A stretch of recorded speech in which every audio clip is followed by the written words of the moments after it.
선조교회 친구들, 선생님들 한 주간 잘 지내셨나요? 네, 저도 잘 지내고 있습니다. 벌써 5월의 마지막 주이고 이제 곧 6월의 시작이기도 하네요. 교회에 지금 1학년, 2학년 친구들은 등교하는 것으로 알고 있는데 3, 4학년은 수요일부터 5, 6학년은 그 다음 주 월요일부터 등교를 할 수 있게 되겠죠. 근데 또 새로운 발표가 나서 학교에 3분의 1 이상만 출석하게 된다고 하는데 어떻게 될지 조금 더 지켜봐야 할 것 같긴 하네요. 오늘은 공과 공부랑 반별 기도회가 있는 날입니다. 오늘 설교 말씀을 듣고 나서는 선생님들에게도 또 친구들에게도 한번 전화도 해보고 문자도 보내고 기도 제목이 있다면 함께 서로 나누어 봐도 좋을 것 같습니다. 오늘 말씀 함께 보도록 하겠습니다. 오늘 말씀은 룻기 4장 13절에서 22절 말씀입니다. 이에 보아스가 룻을 맞이하여 아내로 삼고 그에게 들어갔더니 여호와께서 그에게 임신하게 하심으로 그가 아들을 낳은지라. 여인들이 나오미에게 이르되 찬송할지로다 여호와께서 오늘 내게 기업 물을 자가 없게 하지 아니하셨도다. 이 아이의 이름이 이스라엘 중에 유명하게 되기를 원하노라. 이는 내 생명의 회복자이며 내 노년의 봉양자라. 곧 너를 사랑하며 일곱 아들보다 귀한 내 며느리가 낳은 자로다 하니라. 나오미가 아기를 받아 품에 품고 그의 양육자가 되니 그의 이웃 여인들이 그에게 이름을 지어주되 나오미에게 아들이 태어났다 하여 그의 이름을 오벳이라 하였는데 그는 다윗의 아버지인 이새의 아버지였더라. 베레스의 계보는 이러하니라. 베레스는 헤스론을 낳고 헤스론은 람을 낳았고 람은 아미나답을 낳았고 아미나답은 나손을 낳았고 나손은 살몬을 낳았고 살몬은 보아스를 낳았고 보아스는 오벳을 낳았고 오벳은 이새를 낳고 이새는 다윗을 낳았더라. 오늘 우리가 암송할 하나님의 말씀 살펴보겠습니다. 갈라디아서 3장 22절 함께 읽겠습니다. 살아계신 하나님의 말씀, 갈라디아서 3장 22절 말씀. 그러나 성경이 모든 것을 죄 아래에 가두었으니 이는 예수 그리스도를 믿음으로 말미암는 약속을 믿는 자들에게 주려 함이라. 갈라디아서 3장 22절 말씀. 아멘. 네, 우리 이제 오늘은 룻과 관련된 이야기의 마지막 시간이에요. 보아스가 친족을 만나기 위해 성문으로 간 것 기억하고 있나요? 룻과 나오미는 보아스를 설레는 마음으로 기다리고 있었어요. 과연 나오미와 룻은 보아스로부터 어떤 말을 듣게 될까요? 드디어 보아스가 왔어요. 룻은 보아스의 얼굴을 보자 모든 것이 잘 되었다는 것을 알 수 있었죠. 그리고 룻과 보아스는 곧 결혼을 했어요. 모든 것이 엄청나게 달라졌죠. 전에는 이방인인 룻이 식량을 얻기 위해 보아스의 밭에서 이삭을 주었는데 지금은 그 밭의 주인이 된 것이에요. 그리고 보아스의 아내가 되었죠. 보아스의 집이나 밭이나 그가 가진 모든 것은 룻의 것이기도 했죠. 무엇이 그렇게 다르게 했죠? 바로 룻이 속량받았다는 사실이에요. 그리고 하나님의 백성이 되었다는 것이죠. 살아계시고 참되신 하나님을 섬길 수 있게 된 것이 달라지게 된 원인이었죠. 얼마 후 보아스와 룻의 가정에 아기가 태어났어요. 모든 사람들은 정말 좋아하고 특별히 나오미는 아주 기뻐했어요. 이 어린 손자는 엘리멜렉 가문의 대를 이어주었기 때문이죠. 주님께 찬양을 드립니다. 주님께서 오늘 이 집에 자손을 주셔서 대가 끊어지지 않게 하셨습니다. 시어머니를 사랑하는 며느리, 아들을 7보다도 더 낳은 며느리가 아기를 낳아주었으니 그 아기가 그대에게 생기를 되찾아 줄 것이며 늙음하게 그대를 돌보아 줄 것입니다. 오늘 우리가 읽었던 말씀이죠. 이웃 여인들이 그 아기를 기뻐하면서 오벳이라는 이름을 지어주었어요. 오벳이라는 말의 뜻은 예배자라는 뜻을 가지고 있어요. 사람이 처음으로 범죄했을 때 하나님으로부터 멀어지자 하나님께서는 우리에게 속량자, 즉 구원자를 보내주시겠다고 약속하셨어요. 하나님께서는 구주를 약속하신 때로부터 이미 구주를 보낼 가문을 주의 깊게 지켜보고 계셨는데 바로 보아스의 가문이 그 가문이었어요. 이후 오벳도 자라나 결혼해서 아들을 낳았고 그 아들의 이름을 지었는데 그 아들이 바로 이새였어요. 그리고 이새는 아들을 8명이나 낳게 됐어요. 그 중에 막내 아들의 이름이 무엇인지 알고 있나요? 바로 우리가 잘 알고 있는 다윗이에요. 하나님께서는 다윗이 아직 어릴 때 아버지의 양을 돌보고 있을 때부터 그를 택하여 이스라엘 사람들 위에 왕으로 세우셨어요. 다윗은 하나님을 정말 사랑했죠. 다윗이 자라서 왕이 되었을 때 하나님께서는 속량자, 곧 구주를 보내주시겠다는 약속을 생각나게 하시며 다윗의 가문으로 속량자를 보내시겠다고 말씀하셨어요. 그런데 여러분, 하나님께서 이 땅에 속량자를 보내신 이유가 무엇인지 알고 있나요? 왜 하나님은 이 땅에 속량자를 보내셨을까요? 그것은 하나님이 모든 사람의 죄를 용서하길 원하셨기 때문이에요. 저와 여러분을 너무너무 사랑하시기 때문에 말이죠. 성경은 그래서 이렇게 말해요. 내가 영원한 사랑으로 너를 사랑하기에 라고 말이죠. 그런데 많은 사람들은 하나님의 약속을 믿지 않았어요.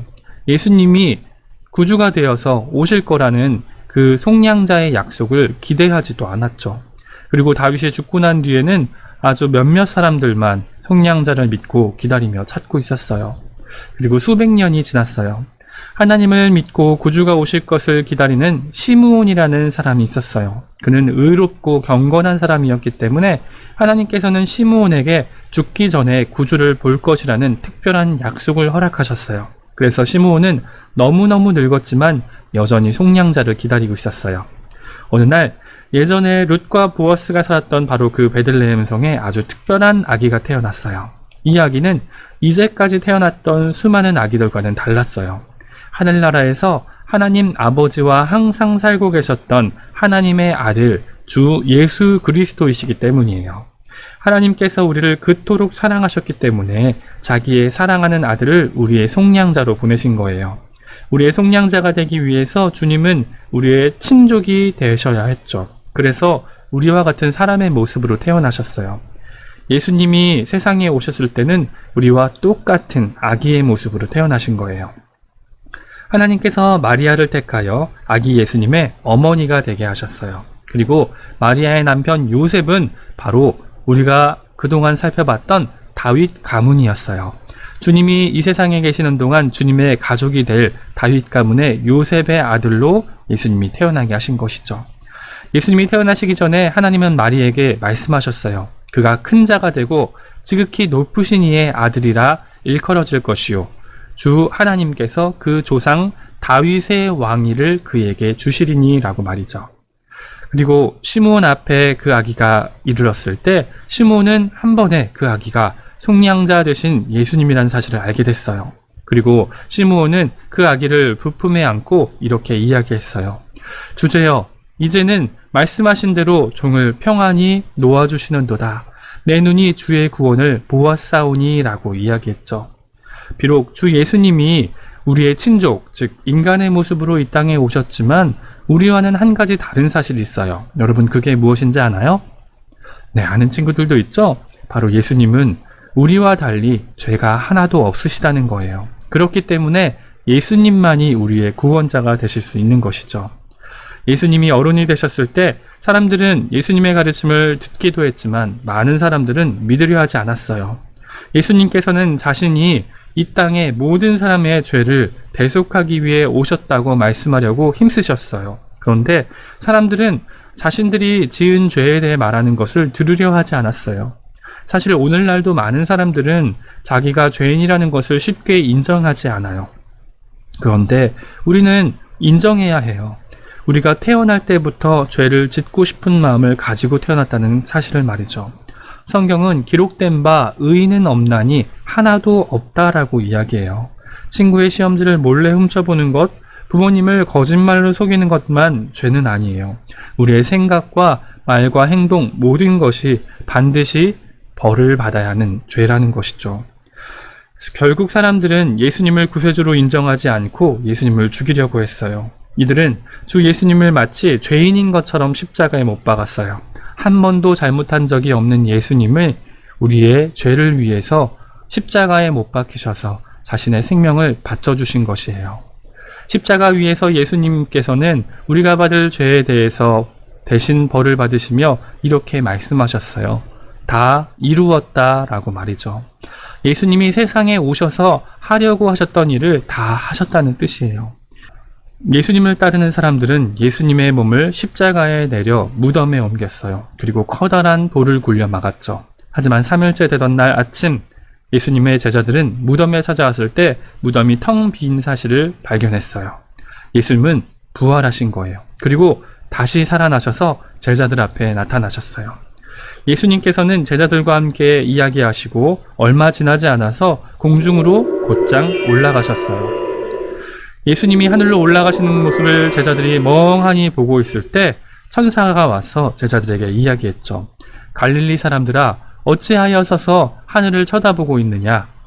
너희 가운데 올라가신 예수님께서는 하늘로 올려주신 그대로 다시 오실 것이다 라고 말이죠.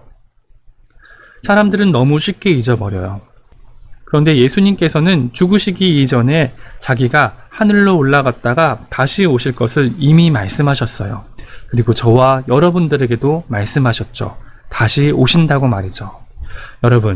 여러분이 만약에 하나님의 아들 예수님을 믿는 사람들이라면 이제부터 여러분들은 다시 오실 예수님을 기억하면서 그 예수님을 전하며 살아갔으면 좋겠어요. 여러분이 만약에 예수님이 오시기 전에 먼저 죽는다면 여러분은 바로 하나님과 함께 있게 될 거예요. 그러나 여러분이 죽기 전에 예수님이 다시 오실 수도 있어요. 여러분은 예수님을 믿어서 하나님의 자녀가 되었지만 아직까지도 예수님을 알지 못하는 사람들이 우리 주변엔 너무나 많아요. 그들은 예수님께서 우리의 죄를 위해 대신 죽으셨다는 사실조차 알지 못하는 이방인과 같기 때문이죠. 그렇기 때문에 여러분들이 그들에게 가서 예수님을 전할 수 있어야 해요. 이 사실을 알지 못해서 하늘나라에 가지 못하는 사람들이 있지 않도록 여러분 주변을 잘 살피고 복음을 전하는 저와 여러분들 될 수 있길 바라요. 그리고 만약 아직까지도 여러분 가운데 정말로 예수님을 내 마음의 구원자로 모시지 못한 친구들이 있다면 이 시간 우리가 눈을 감고 함께 기도하길 원해요. 예수님, 저는 죄인입니다. 저의 죄 때문에 예수님이 이 땅에 오시고 저를 구원하여 주셔서 감사합니다. 그 예수님, 이제부터 제 마음에 오셔서 저의 인생의 주인이 되어주세요. 저를 다스려 주시고 저와 함께 이 땅 가운데 살아가 주세요. 제가 하나님의 영광을 위해 살기 원합니다. 이렇게 말이죠.